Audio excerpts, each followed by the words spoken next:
prometida me dejó plantado para irse de fiesta con su ex 2 semanas antes de nuestra boda, así que ideé un plan discreto a sus espaldas.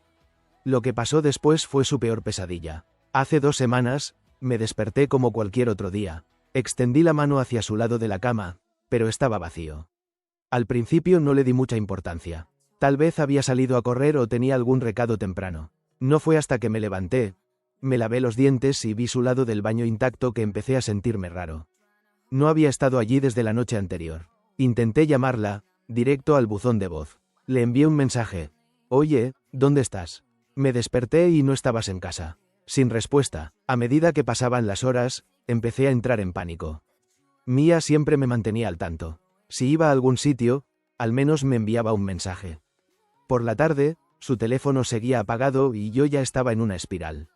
Mi mente iba a 1000 por hora. ¿Estaba bien? ¿Le había pasado algo? Llamé a su familia, pensando que tal vez había ido allí. Su madre no sabía dónde estaba y parecía igual de preocupada. Su padre dijo que no había mencionado nada sobre irse. Ahí fue cuando realmente empecé a asustarme. Si sus propios padres no sabían dónde estaba, esto no era solo un pequeño malentendido. Luego contacté con sus amigos. Nadie respondió. Algunos me dejaron en visto, lo que me molestó aún más. Siempre eran muy habladores cuando salíamos a cenar o a fiestas, pero ahora de repente estaban en silencio. Estaba perdiendo la cabeza. Al anochecer, estaba dando vueltas por la sala de estar. ¿Debería llamar a la policía? ¿Y si le había pasado algo malo? Apenas dormí esa noche. Mi teléfono estaba pegado a mi mano. Cada vez que aparecía una notificación, mi corazón daba un vuelco, pero nunca era ella. Alrededor de las 4 de la mañana, completamente agotado, abrí Instagram por costumbre, desplazándome sin pensar, y entonces lo vi. Una foto grupal de un montón de sus amigos de la universidad en algún bar, riendo, con bebidas en la mano, y allí estaba ella, en el centro, sonriendo como si no le importara nada en el mundo. Se me cayó el alma al suelo. Me quedé mirando la foto, esperando estar equivocado, pero era ella. El bar estaba etiquetado en la publicación. Por curiosidad, pulsé sobre él y me di cuenta de que ni siquiera era local. Estaba en España. España, la persona con la que se suponía que me casaría en 2 semanas se había subido a un avión y había volado al otro lado del mundo sin decírmelo. Sentí que mi cerebro no podía procesarlo. Esto no era real, no podía serlo, pero allí estaba ella, sonriendo con sus amigos como si todo estuviera bien. Sin mensaje, sin llamada, sin explicación, nada. Estaba furioso. O sea, ¿quién hace eso? ¿Cómo desapareces sin decirle una palabra a tu pareja? Le envié un mensaje de texto inmediatamente. Sé dónde estás. Será mejor que te subas al próximo vuelo a casa o esta boda se cancela. Ni siquiera me importó si sonaba duro. ¿Qué más se suponía que debía decir? Vertí mi corazón en un mensaje de seguimiento, diciéndole lo decepcionado que estaba, pero ¿respondió ella? Por supuesto que no. Su teléfono seguía apagado. Terminé mirando al techo durante horas, repasando cada momento de nuestra relación en mi cabeza, tratando de averiguar cómo habíamos llegado a este punto. Al día siguiente, sus padres volvieron a llamar, preguntando si había tenido noticias de ella. Cuando les expliqué lo que había encontrado, se quedaron tan sorprendidos como yo. ¿España? Preguntó su madre, sonando como si estuviera a punto de llorar. Su padre solo murmuró algo sobre «malditos amigos», por lo bajo. Prometieron intentar contactarla, pero yo no me hacía ilusiones. En este punto, ya ni siquiera estaba triste. Solo estaba enojado. El amor de mi vida, la persona que creía conocer, había elegido irse de fiesta con sus amigos a otro país en lugar de estar aquí conmigo. Ya ni siquiera se trataba de la boda. Se trataba de respeto. Esa noche finalmente llamó. Su voz era tranquila, como si nada hubiera pasado. «Hola, hola», dijo casualmente, como si no estuviéramos al borde de una ruptura masiva. Ni siquiera la dejé terminar la frase antes de soltarme. ¿Tienes idea de lo que has hecho?, dije, con la voz temblorosa. Su desapareció. Pensé que te había pasado algo. ¿Sabes lo asustado que estaba? Suspiró, molesta, como si estuviera siendo dramático. No es para tanto, dijo. No es para tanto. No podía creer lo que oía. Continuó explicando que sus amigos de la universidad habían estado planeando este viaje sorpresa durante meses. Antes de continuar, recuerda suscribirte al canal. Nuevas historias reales todos los días. Solo se lo habían contado la semana pasada, y ya habían reservado y pagado todo. No quería ir al principio, afirmó, pero insistieron y no quería desperdiciar el dinero. Le pregunté por qué no me lo había dicho. Porque sabía que reaccionarías exageradamente, dijo. Dije que quería ir. Me lo merecía. No he tenido un viaje con mis amigos en años. ¿Reaccionar exageradamente? Ni siquiera sabía qué decir a eso. Estaba demasiado atónito para gritar. Le pregunté directamente. ¿Qué pasa con nuestra boda? ¿Pensaste en eso? Ella lo ignoró. Volveré antes de eso. Son solo 2 semanas. Relájate, relájate. Esa palabra me hizo estallar. Si no vuelves mañana, le dije, no habrá boda a la que volver. ¿Su respuesta? Ya te dije que me quedo, así que lidia con ello. Y luego colgó. No me enorgullezco de lo que hice después, pero pasé el resto de la noche hirviendo de ira. Cada vez que pensaba en ella sentada en algún bar de España, riéndose mientras yo estaba aquí limpiando su desorden, me hervía la sangre. Justo cuando tomé la decisión, no esperaría a que volviera. Iba a cancelar la boda. ¿Quería fiesta? Bien, podía festejar todo lo que quisiera, pero no iba a festejar su camino de regreso a mi vida. La mañana después de esa horrible llamada, me desperté sintiéndome vacío. Apenas dormí, repasando nuestra conversación en mi cabeza una y otra vez. Seguía pensando, ¿cómo llegamos a esto? Hacía solo unos días, estábamos eligiendo sabores de pastel y finalizando la lista de invitados. Ahora estaba mirando al techo, tratando de convencerme de que todo esto no era una pesadilla. Cuando finalmente me arrastré fuera de la cama, lo primero que hice fue revisar mi teléfono. Sin mensajes de texto, sin llamadas perdidas, sin disculpas. Ella no iba a contactarme. Creo que en el fondo ya lo sabía. Empecé a desplazarme por Instagram de nuevo, aunque sentía como si me estuviera dando puñetazos en la cara. Más fotos, más historias. Estaba en alguna playa esta vez, con una bebida en la mano, abrazada a uno de sus amigos. Parecía tan feliz. Ni siquiera estaba celoso en ese momento, solo estaba enojado. No se trataba solo de que estuviera de fiesta mientras yo estaba perdiendo la cabeza. Se trataba de que parecía que no le importaba. Ni yo, ni nosotros. Decidí que no me iba a quedar sentado esperando a que entrara en razón. Lo primero que hice fue enviarle un mensaje a la organizadora de bodas. Tenemos que hablar. Fue surrealista escribir esas palabras, como si estuviera hablando de la boda de otra persona. Ella respondió casi de inmediato, probablemente suponiendo que tenía algún cambio de última hora en la distribución de los asientos. Poco sabía ella. Luego redacté un mensaje para nuestros invitados. Me quedé mirándolo durante lo que pareció una eternidad, reescribiendo las palabras en mi cabeza antes de finalmente escribirlas. Hola a todos, quería informarles que la boda está cancelada. Por favor, no me contacten sobre esto ahora mismo, necesito tiempo para procesar todo. Gracias por su comprensión. No di explicaciones. No sentía que le debiera a nadie más que eso. Tan pronto como pulsé enviar, los mensajes empezaron a llegar a raudales. La mayoría eran comprensivos. Lamento mucho escuchar esto. Oh, hazme saber si necesitas algo. Pero algunas personas querían detalles. ¿Qué pasó? ¿Estás bien? Los ignoré. No estaba listo para hablar de ello. Por la tarde, se corrió la voz. Sus padres me llamaron, sus voces temblorosas por la confusión. ¿Qué está pasando?, preguntó su madre. ¿Por qué la gente dice que la boda está cancelada? Les expliqué todo, desde el momento en que desapareció hasta esa horrible llamada telefónica. Les conté sobre los mensajes de texto, las publicaciones de Instagram, el flagrante desprecio por lo que habíamos construido juntos. Su madre lloró. Su padre no dijo mucho, solo murmuró algo sobre que ella necesitaba madurar. Prometieron intentar comunicarse con ella, pero yo no me hacía ilusiones. Si no me había escuchado a mí, ¿por qué los escucharía a ellos? Esa noche volvió a llamar. Esta vez, la dejé sonar. No estaba de humor para escuchar sus excusas. Envió un mensaje de texto en su lugar. Por favor, contesta. Solo quiero hablar. No respondí. Al día siguiente empecé a hacer las llamadas difíciles, cancelando el lugar, el fotógrafo, el florista. Pensé que dolería más, pero honestamente, fue catártico.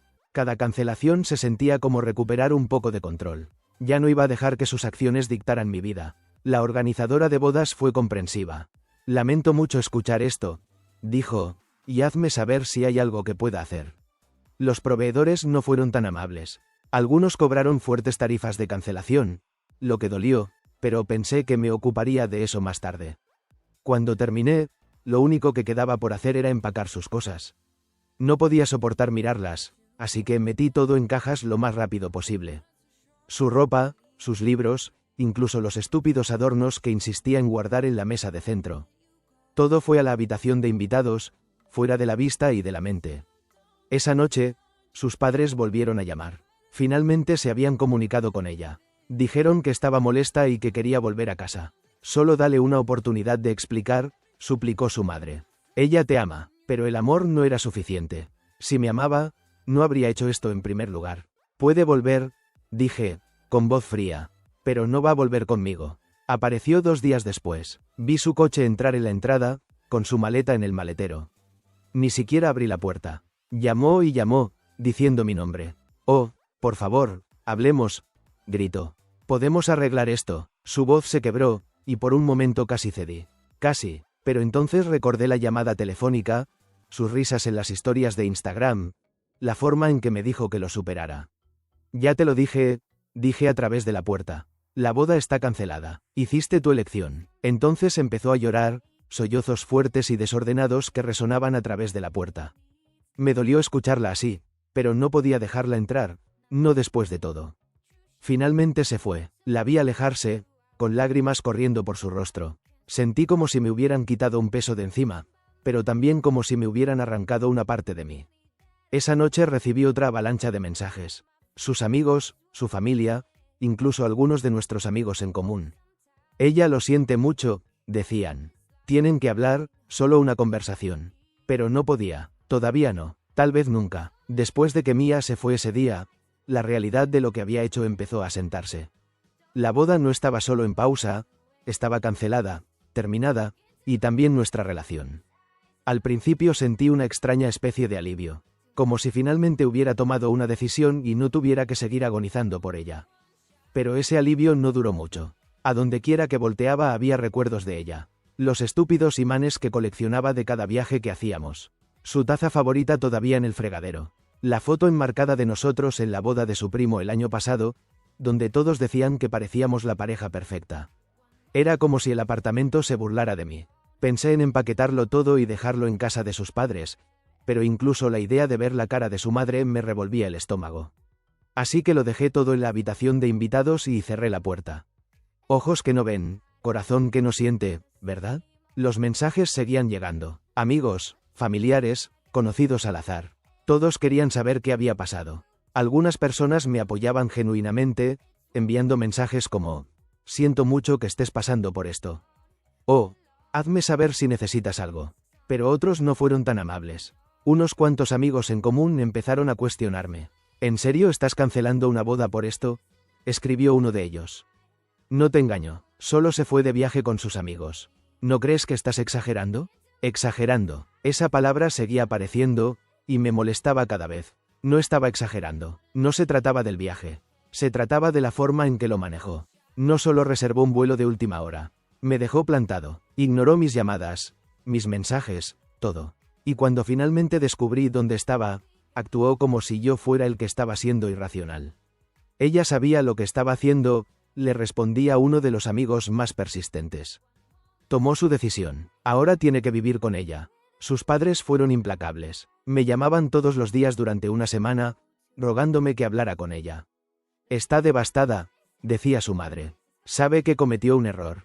En un momento dado, su padre incluso intentó hacerme sentir culpable. Han estado juntos durante 6 años, dijo. ¿De verdad vas a tirar todo eso por la borda por una mala decisión? Esa frase se me quedó grabada, una mala decisión. ¿Fue realmente solo una mala decisión? ¿O fue una señal de algo más profundo? No podía dejar de pensar en lo que dijo por teléfono. Cómo necesitaba vivir experiencias antes de sentar cabeza. Era como si ya se arrepintiera de la vida que estábamos construyendo juntos, y no podía dejar de oír eso. Finalmente, mis padres se involucraron. No sé si la familia de Mia los llamó, o si simplemente se corrió la voz, pero una noche recibí un mensaje de mi madre. Tenemos que hablar. Cuando la llamé, no perdió el tiempo. ¿Qué está pasando?, preguntó. ¿Por qué se canceló la boda? Intenté explicarlo, pero no pareció entenderlo. Me interrumpía constantemente, preguntando por qué no podía simplemente perdonarla y seguir adelante.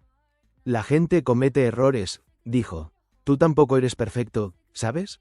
Eso dolió. Por supuesto que no era perfecto, nadie lo es. Pero esto no era una pequeña discusión sobre dónde ir a cenar o quién se olvidó de lavar los platos. Se trataba de mi prometida abandonándome 2 semanas antes de nuestra boda para irse de fiesta a otro país. No es solo el viaje, mamá, dije. Es la forma en que lo manejó. No me respetó. No nos respetó, suspiró. Creo que estás cometiendo un gran error. Ese fue el final de la conversación. El punto de inflexión llegó unos días después, cuando las amigas de Mia me enviaron un correo electrónico. No solo un mensaje de texto o un mensaje directo, un correo electrónico real. Supongo que pensaron que los bloquearía en todo lo demás, así que este era su último recurso. El mensaje comenzó con una disculpa a medias, diciéndome: «Sentimos cómo han salido las cosas», escribieron.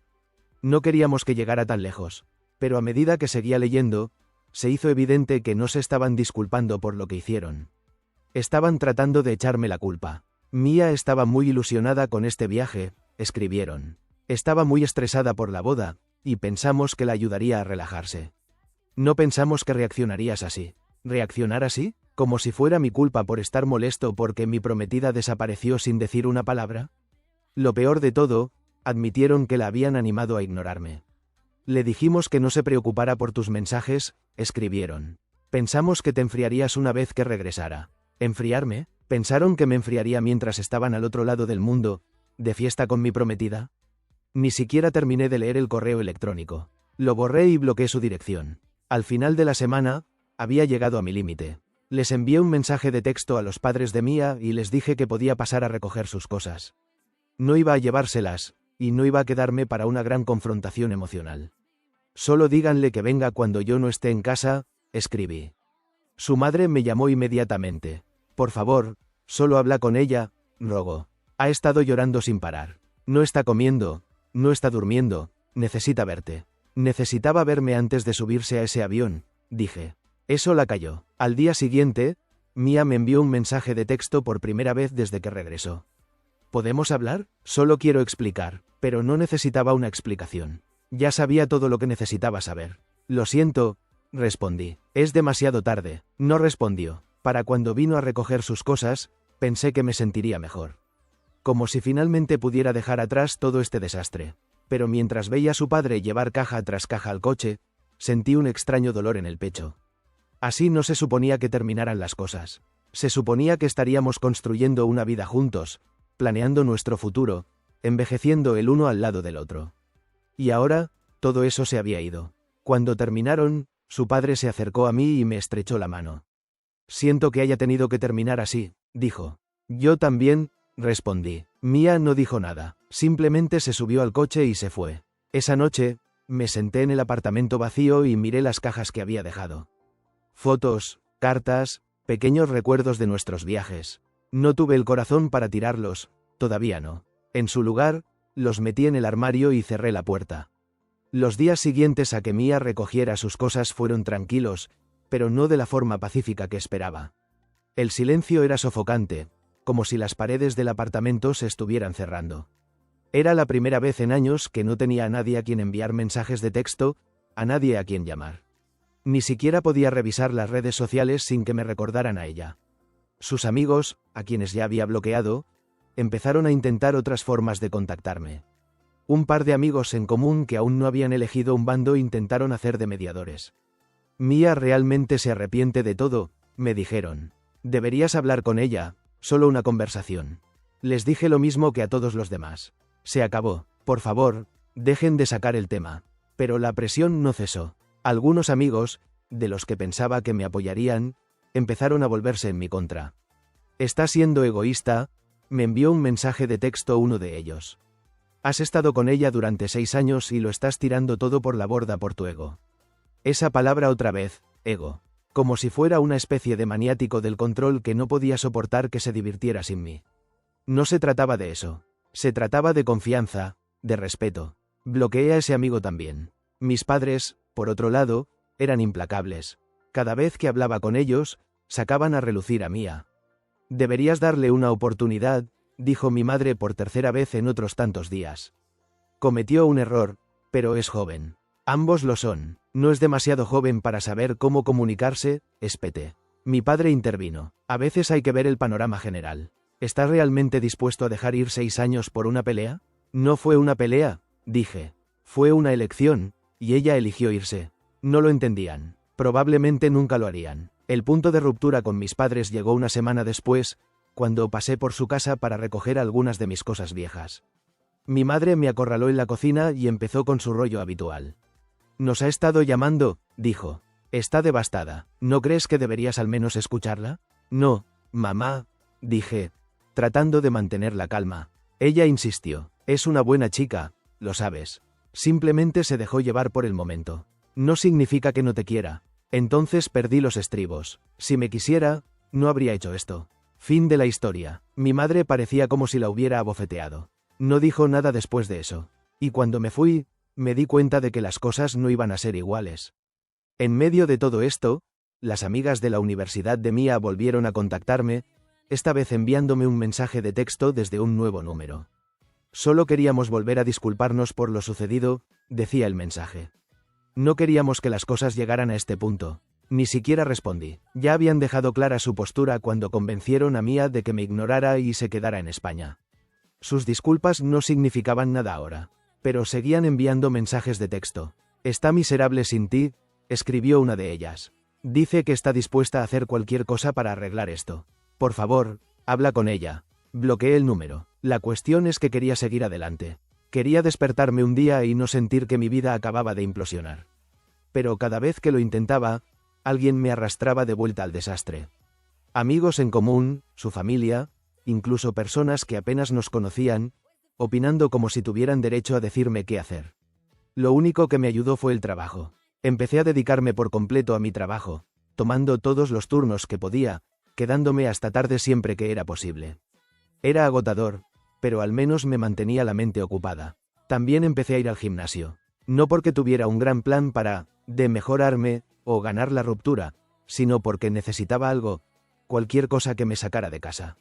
Al principio, era solo una forma de matar el tiempo, pero con el tiempo se convirtió en una rutina, una distracción.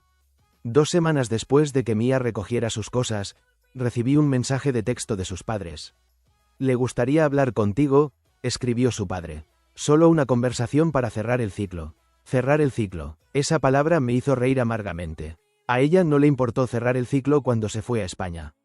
No le importó cuando ignoró mis llamadas y me dijo que lo superara. ¿Ahora quería cerrar el ciclo? No respondí. Un mes después, me la encontré en una cafetería. No la había visto desde el día que vino a recoger sus cosas, y me pilló desprevenido. Estaba sentada junto a la ventana, mirando su teléfono. Parecía cansada, mayor de alguna manera. Me quedé helado. Una parte de mí quería irme antes de que me viera, pero antes de que pudiera darme la vuelta, levantó la vista. Nuestras miradas se encontraron, y por un momento, sentí como si el tiempo se hubiera detenido. Sonrió débilmente y saludó con la mano. Dudé, y luego me acerqué a su mesa. «Hola», dijo en voz baja. «¿Por qué?» Nos quedamos allí torpemente durante unos segundos antes de que hiciera un gesto hacia la silla frente a ella.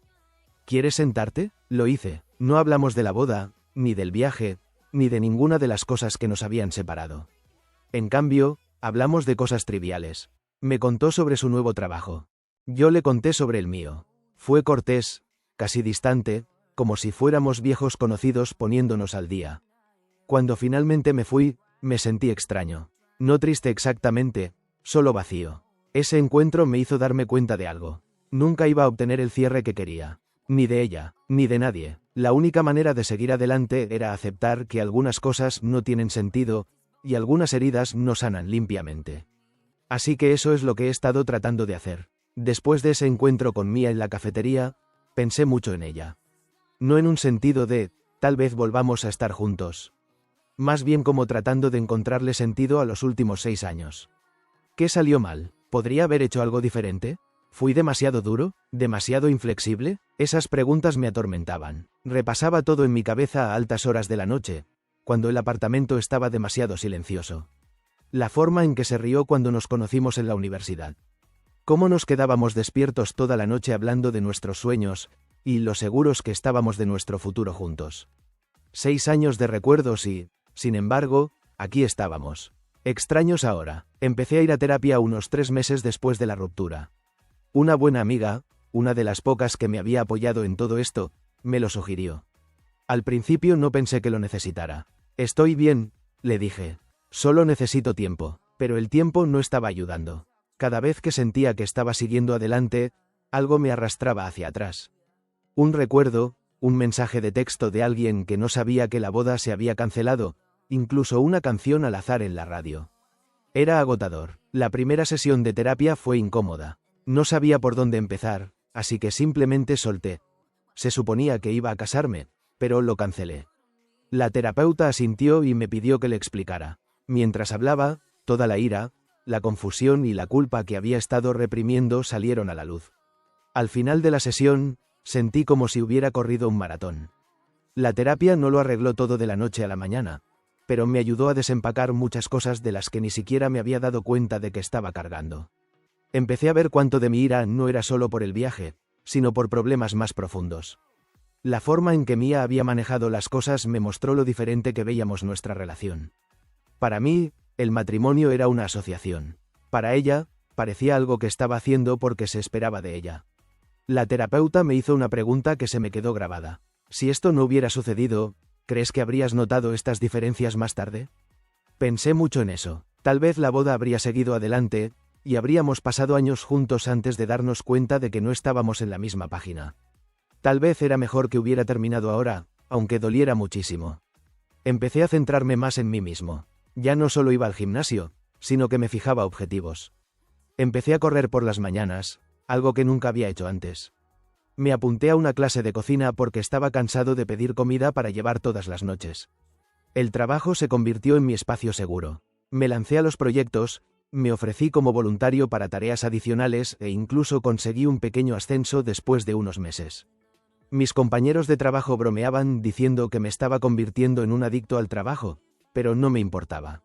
Era mejor que sentarme en casa, revolcándome en la autocompasión. Mia me envió un mensaje de texto una vez, unos 6 meses después de la ruptura. Era corto, simplemente: espero que te encuentres bien. Me quedé mirando el mensaje durante mucho tiempo, sin saber cómo responder. Una parte de mí quería ignorarlo, pero otra parte quería responder. No para reavivar nada, sino solo para, no sé, reconocer el tiempo que pasamos juntos. Al final, respondí: lo estoy, espero que tú también. No respondió, y yo estaba bien con eso. Mis padres y yo seguíamos sin hablar mucho. Estaban tan atrapados en la idea de Mia y yo como la pareja perfecta, que no podían ver lo tóxicas que se habían vuelto las cosas hacia el final. Cada vez que intentaba explicarlo, lo descartaban como si yo fuera terco o dramático. Dolía, pero decidí que no podía seguir buscando su aprobación. Empecé a pasar las vacaciones con amigos en lugar de con la familia, y sinceramente, era mejor así. Un año después de la boda que nunca fue, me di cuenta de que me sentía más ligero, no feliz exactamente, pero ya no agobiado por todo lo que había sucedido. Ya no estaba enojado, no estaba constantemente repasando nuestras conversaciones en mi cabeza, ni preguntándome si había tomado la decisión correcta. Vi a Mia una vez más, en la boda de un amigo en común. Estaba con alguien nuevo, y yo también. Intercambiamos sonrisas corteses desde el otro lado de la sala, pero ninguno de los dos se acercó al otro. Más tarde esa noche, mientras bailaba con mi cita, me di cuenta de que no estaba triste. No estaba celoso, no sentía nada, se había acabado. Mirando hacia atrás ahora, creo que cancelar la boda fue la mejor decisión que he tomado en mi vida. Fue doloroso y desordenado y absolutamente desgarrador, pero me obligó a confrontar cosas que de otro modo podría haber ignorado. Aprendí mucho sobre mí mismo en el último año. Aprendí a establecer límites y a defender lo que necesito en una relación. Aprendí que está bien alejarse de algo, incluso si has invertido años en ello, si ya no te sirve. Lo más importante, aprendí que a veces, dejar ir es la única manera de seguir adelante.